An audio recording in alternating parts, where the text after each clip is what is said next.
a prova dos 9 hoje com você. Por que o senhor vereador votou contrariamente à lei do parcelamento, uso e ocupação do solo? Bom dia. Bom dia, Morandini. Bom dia a todos que acompanham o Larga Brasa. Uma vez mais, muito obrigado por abrir esse espaço aqui no programa para conversar com a população. Votei contra a lei de parcelamento, uso e ocupação do solo, porque, como presidente da Comissão Permanente de Meio Ambiente e Mobilidade Urbana, eu não poderia ter feito diferente. Eu tenho tudo documentado, Morandini. Os questionamentos que eu faço ao senhor prefeito, aos senhores secretários de Meio Ambiente, do porquê que uma lei tão importante como a lei de parcelamento, uso e ocupação do solo, primeiro, a prefeitura manda votar com 3 anos de atraso. Por que 3 anos, Papa? Porque lá quando o Nogueira tomou posse, eu mandei para o governo de transição uma sugestão que foi acatada, que depois de votar do plano diretor, o que é o plano diretor para quem nos acompanha? É o manual de funcionamento da cidade, o que pode, o que não pode, como pode. Depois de votar do plano diretor, que as leis complementares tivessem um prazo. O que são as leis complementares, Morandini? A lei do mobiliário urbano, a lei de mobilidade, o Código de Meio Ambiente. A lei de parcelamento, ela menciona o Código de Meio Ambiente 28 vezes. E há 3 anos eu questiono a administração a respeito disso. E eu pergunto ao senhor prefeito Antônio Duarte Nogueira Júnior, cadê o Código de Meio Ambiente? Por exemplo, Morandini, vamos pegar um exemplo da lei de parcelamento. O inciso 5º do artigo 36 da lei de parcelamento será disciplinado pelo Código de Meio Ambiente.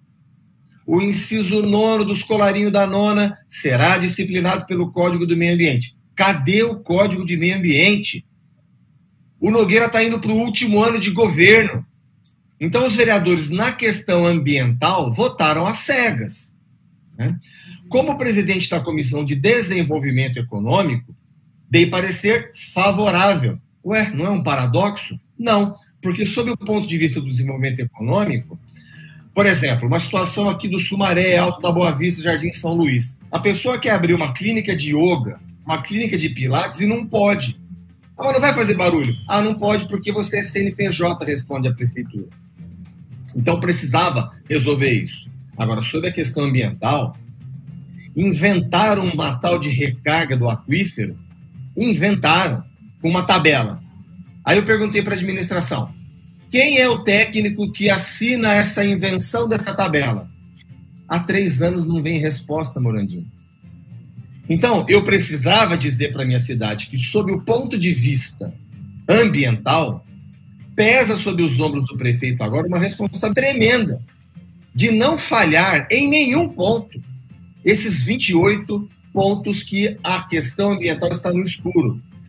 E a questão ambiental, Morandini, como nós temos visto aí pelas enchentes, pelas catástrofes, que o pessoal que acredita que a Terra é plana, né, tem gente que acredita que a Terra é plana. Ele fala que não, mas aí, como você mostrou o doutor da vacina, agora dizendo que tem que vacinar com a bivalente sim. Né? Mas na hora de enfrentar uma pandemia que a ciência diz que o que mata vírus é vacina, eles dão remédio, né, de protozoário, dão cloroquina para as pessoas. Então eles falam, eu acredito que a Terra é redonda, mas eu dou cloroquina para curar a Covid. Então esse pessoal fala, não, essa história de extremos climáticos, de emergência climática é coisa de ecochato. Sabe por que eles falam isso? Porque quem morre na enchente, no deslizamento de morro, é pobre. Né? Então eu tinha como presidente da Comissão de Meio Ambiente dizer, olha, na questão ambiental a cidade dá as escuras, a prefeitura não mostra o que está fazendo. Essa recarga que eles estão falando da lei de parcelamento, a Sociedade Paulista de Geologia diz desconhecer esse método. E, portanto, eu perguntei, né? O Comitê da Bacia do Pardo também desconhece, eu perguntei. Ninguém sabe dizer como é que funciona esse tal desse modelo de recarga para essas 4 escalas que eles fizeram. Então, Morandini, a questão ambiental é isso. E mais, no meu entendimento, há uma insegurança jurídica, porque os vereadores votaram uma lei desconhecendo os 28 pontos da outra lei a qual a lei de parcelamento se refere. Não sei se ficou alguma dúvida, continuo aqui à disposição, Morandini.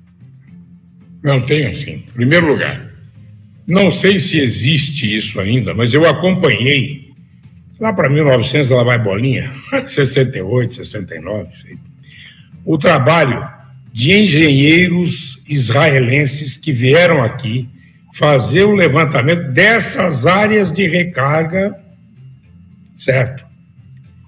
E etc. Vieram e fizeram, inclusive, uma constatação que muitos pontos que eles diziam que não poderia ter qualquer outra construção, cujos efluentes permeassem, vamos dizer, o arenito Botucatu, etc. Não era arenito Botucatu, era basalto que tinha embaixo. Por exemplo, ali naquela região para cá do Rio Pardo, da Anhanguera, certo? Em que se proibia a construção de muitas indústrias por conta da, vamos dizer, porosidade do solo e poderia macular o aquífero Guarani.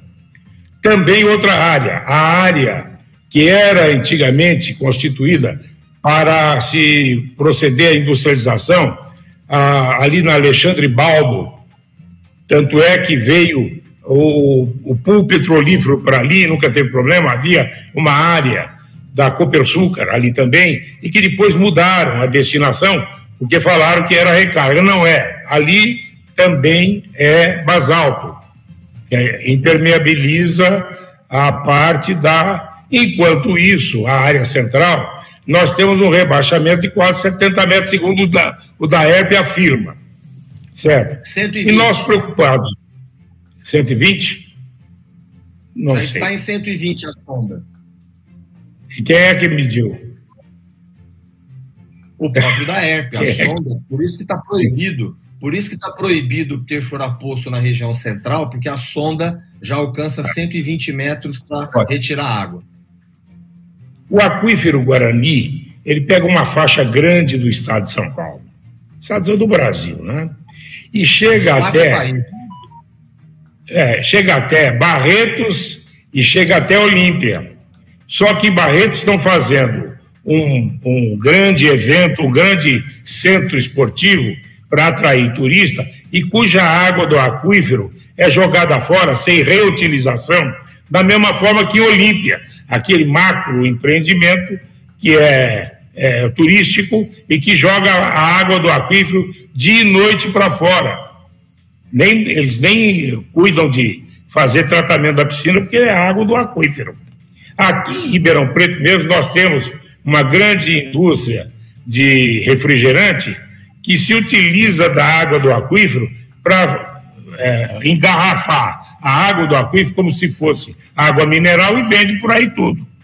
Quer dizer, eu não sei se cobra isso e se verifica isso, se está ou não interferindo no rebaixamento do aquífero Guarani. Então tem outras coisas a se verificar. E a questão do mobiliário urbano, que é tão importante para a cidade, porque regula até as mesinhas nas calçadas, regula a questão da publicidade, certo? E etc. E outras coisas mais de propriedade do município.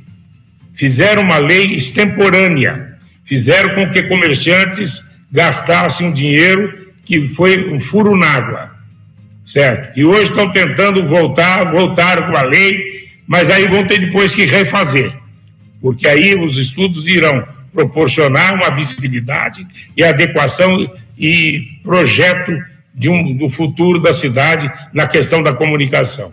Então é isso que a gente tem que ver, né? Mas é importante o parcelamento.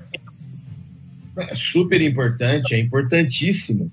Tanto é tão importante que eu coloquei para que se apresentasse a lei de parcelamento, as leis complementares. Um exemplo que o Ribeirão Pretano vai entender muito bem, a questão da lei do mobiliário urbano, lixeira, ponto de ônibus, placa de rua. Não fosse o seu Nelson das placas, Nelson das placas, Ribeirão estaria sem placa há 10 anos. E fizeram o contrato com uma empresa que colocou o nome errado, com erro de português, com erro de acentuação, com erro até histórico. Você lembra o ano que foi feito isso? 2020, porque ia ter eleição. Então fizeram uma maquiada compraram aí, parece que 3 mil placas, fizeram uma maquiada, mas cadê a lei do mobiliário urbano? Não tem. Eu agora tenho reunião com o doutor Irata, que é o secretário da Casa Civil, e vou trazer a presidente do Instituto de Arquitetos do Brasil para que se faça um concurso em Ribeirão Preto. Como deve ser um ponto de ônibus aqui, deve ser uma lixeira, como é que deve ser um relógio, como é que deve ser uma placa de rua, porque nós sabemos, Morandini, que se fizer uma boa licitação para a exploração dessa publicidade, sai de graça para o município arrecada milhões de reais entre a publicidade e o ISS. Nós já explicamos várias vezes quem comprar Larga Brasa, para quem tem a sabedoria de acompanhar o Larga Brasa. Então eu estou tomando essa providência também, para que a gente possa levar mais mastigado para a prefeitura tomar essa providência. Com relação ao aquífero, você citou alguns estudos.